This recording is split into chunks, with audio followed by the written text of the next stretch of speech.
Vibrant ગુજરાતને લઈને મહત્વના સમાચાર આવ્યા। સીએમ ભૂપેન્દ્ર પટેલ અને હર્ષ સંઘવી વિદેશ પ્રવાસે જવાના છે। અમેરિકા તેમજ કેનેડામાં વાઇબ્રન્ટ ગુજરાતને લઈને થઈ શકે છે રોડ શો।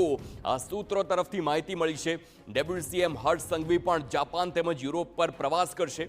પ્રધાન અર્જુન મોઢવાડિયા તેમજ નાણાપ્રધાન કનુ દેસાઈ પણ વિદેશ પ્રવાસે જશે। રાજ્ય સરકારે વાઇબ્રન્ટ ગુજરાત માટે બનાવી છે ખાસ કમિટી। કોર કમિટી અને એક્ઝિક્યુટિવ કમિટીનું થયું છે ગઠન। હર્ષ સંઘવીની અધ્યક્ષતામાં વાઇબ્રન્ટ ગુજરાત માટે 26 સભ્યોની કોર કમિટી છે। મુખ્ય સચિવની અધ્યક્ષતામાં 22 અધિકારીઓની એક્ઝિક્યુટિવ કમિટી બનાવવામાં આવી અને ટૂંક સમયમાં વિદેશ પ્રવાસને લઈને સત્તાવાર જાહેરાત પણ કરવામાં આવશે।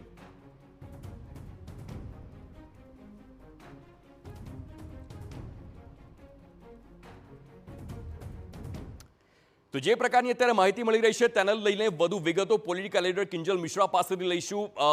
અત્યારની માહિતી કિંજલ, વાઇબ્રન્ટ ગુજરાતને લઈને હવે આ સૌથી મોટા સમાચાર છે। કોર કમિટીની ગઠનની વાત થઈ રહી છે, વિદેશ પ્રવાસની વાત થઈ રહી છે। આ ખૂબ જ મોટી વાત છે કારણ કે ગુજરાતનો ડંકો હવે વિશ્વભરમાં વાગે તેવી શક્યતા।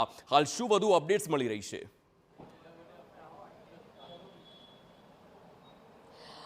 જે બિલકુલ કોમનવેલ્થ ગેમમાં જે રીતે ભારતને સફળતા મળી, ગુજરાતને સફળતા મળી, ત્યારબાદ વાઇબ્રન્ટ ગુજરાત છે તેને એક અલગ જ ફોરમમાં લઈ જવાનો પ્રયાસ છે તે વર્તમાન સરકાર છે તે કરી રહી છે। કેમ કે વડાપ્રધાન નરેન્દ્ર મોદી ગુજરાતના મુખ્યપ્રધાન હતા અને જ્યારે ગુજરાતની અંદર ઇન્વેસ્ટમેન્ટ ખૂબ જ ઓછા પ્રમાણમાં આવતું હતું ત્યારે એક નાનકડા ટાગોર હોલ અમદાવાદથી તેમણે જે વાઇબ્રન્ટ ગુજરાત શરૂ કર્યું હતું એ આંતરરાષ્ટ્રીય ફલક ઉપર પહોંચ્યું હતું। ત્યારે હવે વાઇબ્રન્ટ ગુજરાત 2027માં યોજાવા જઈ રહ્યું છે। તેની પહેલાં તડામાર તૈયારીઓ છે તે શરૂ થઈ ચૂકી છે। જે પ્રકારે માહિતી મળી રહી છે તે પ્રમાણે મુખ્યમંત્રી સહિત 8 મંત્રીઓ છે તે વિદેશ પ્રવાસે જશે। જે કાર્યક્રમ ટેન્ટેટિવ જોવા મળી રહ્યો છે તે પ્રમાણે 15 ઓગસ્ટથી 15 સપ્ટેમ્બર સુધીમાં અલગ અલગ મંત્રીઓ અધિકારીઓના ડેલિગેશન સાથે વિદેશ પ્રવાસ જશે। જો મુખ્યમંત્રીની વાત કરવામાં આવે તો મુખ્યમંત્રી અમેરિકા કેનેડામાં વિદેશ પ્રવાસ કરશે અને ખાસ કરીને વાઇબ્રન્ટ ગુજરાતની અને લઈ અને જે રોડ શો છે જે હંમેશા કરવામાં આવતો છે cutter as a road show છે તે અમેરિકા અને કેનેડા બંને જગ્યા થઈ શકે તેવું હાલમાં પ્લાનિંગ છે તે ચાલી રહ્યું છે। તે જ રીતે જો ડેપ્યુટી સીએમ હર્ષ સંઘવીની વાત કરવામાં આવે તો deputy CM Harsh Sanghavi Japan અને યુરોપના પ્રવાસે જશે અને ત્યાં વાઇબ્રન્ટ ગુજરાતને લઈને મિટિંગની સાથે road show cut and razor છે એ ત્યાં પણ થઈ શકે છે। તેના સિવાય જો મંત્રીઓની વાત કરવામાં આવે તો અર્જુન મોઢવાડિયા અને કનુભાઈ દેસાઈ પણ વિદેશ પ્રવાસ છે તે કરવાના છે। અધિકારીઓની અંદર વાત કરવામાં આવે તો અધિકારીઓની 32થી પણ વધુ અધિકારીઓ જે છે કે જે ઇન્ડસ્ટ્રી સાથે સંકળાયેલા છે, સીએમઓ સાથે સંકળાયેલા છે, ડેપ્યુટી સીએમ સહિતના જે અલગ અલગ વિભાગના જે અધિકારીઓ છે તેવા 33થી વધારે અધિકારીઓ છે તે પણ જે પ્રવાસ છે તે કરવાના છે। ખાસ કરીને વાઇબ્રન્ટ ગુજરાત આ વખતે મહત્વનું એટલે પણ છે કેમ કે પહેલી વખતે ગુજરાતે વર્લ્ડ ઇકોનોમિક ફોરમની અંદર પણ આ વખતે ભાગ લીધો હતો। 6 મહિના પહેલાં જે વર્લ્ડ ઇકોનોમિક ફોરમ વિદેશ યોજાયું હતું કે જ્યાં અલગ અલગ રાજ્યોએ રિપ્રેઝન્ટ કર્યું હતું ત્યારે એક મોટી ઇકોનોમિકલ જે મૂવમેન્ટ કહી શકાય ઇકોનોમિકલ રીતે મહત્વની વર્લ્ડ ઇકોનોમિક ફોરમની અંદર પણ ગુજરાત દ્વારા અલગ અલગ મિટિંગો કરવામાં આવી હતી। અલગ અલગ કહી શકાય આંતરરાષ્ટ્રીય ઉદ્યોગપતિઓને પણ મળવામાં આવ્યા હતા અને આ તમામ જે ઇમ્પેક્ટ છે તે વાઇબ્રન્ટ ગુજરાતમાં આવે તેની માટેના પ્રયાસ છે તે કરવામાં આવ્યા છે। 2027માં વાઇબ્રન્ટ ગુજરાત યોજાશે તેની પહેલાં ગુજરાત સરકાર છે તેના મુખ્યમંત્રી સહિતના જે મંત્રીઓ છે અધિકારીઓ છે તે વિદેશ પ્રવાસ કરશે અને લીડ છે તે મુખ્યપ્રધાન લેવા જઈ રહ્યા છે। પહેલો પ્રવાસ મુખ્યપ્રધાનનો યુએસ કેનેડામાં થશે અને ત્યારબાદ બીજા જે મંત્રીઓ છે તે અલગ અલગ દેશમાં પ્રવાસ કરશે। કિંજલ, આ ખૂબ જ મહત્વની માહિતી છે કારણ કે કોર કમિટી વિદેશ પ્રવાસે જવાની છે ત્યારે સવાલ એ પણ થાય કે આ વિદેશ પ્રવાસનો રોડ મેપ શું હોઈ શકે છે કારણ કે વાઇબ્રન્ટ ગુજરાતનો મુખ્ય ઉદ્દેશ છે તે વિદેશી રોકાણકારો અને વિદેશી રોકાણને ગુજરાતમાં લાવવા સુધીનો હોય છે। કયા રોડ મેપથી તે લોકો આગળ વધી શકે છે, શું માહિતી મળી રહી છે?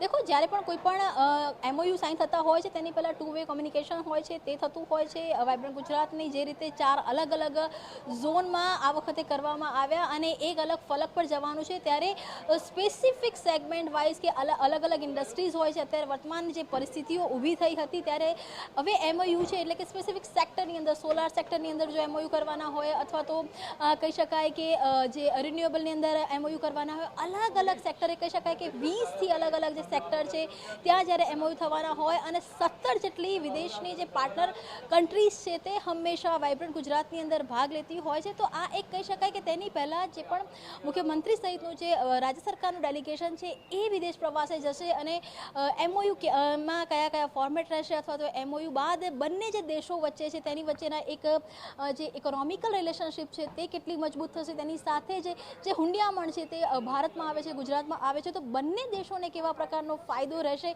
આ જે તમામ મુદ્દાઓ છે તેની પર સતત જે ચર્ચા છે તે થતી રહે અને MOU ન માત્ર કાગળ પર રહે પરંતુ એ MOU એ કહી શકાય કે તે સાર્થક થાય, તે MOUનું જે ફંડ હોય તે ગુજરાતમાં આવે, ગુજરાતનો ઇકોનોમિક જે ડેવલપમેન્ટનો ગ્રોથ છે તે વધે. આ જે તમામ મુદ્દાઓ છે તેની સાથે વાઇબ્રન્ટ છે તે યોજાય છે અને તેની અંદર આ વખતે ખૂબ પહેલેથી સામાન્ય રીતે જ્યારે વાઇબ્રન્ટ યોજાતું હોય તે સમયગાળાની અંદર વિદેશ પ્રવાસ થતી હોય છે. આ વખતે વાઇબ્રન્ટ 2027માં યોજાવા જઈ રહ્યું છે પરંતુ 2026થી મુખ્યપ્રધાન સહિતના જે મંત્રીઓ છે તે વિદેશ પ્રવાસ માટે અત્યારે તૈયારી કરી રહ્યા છે.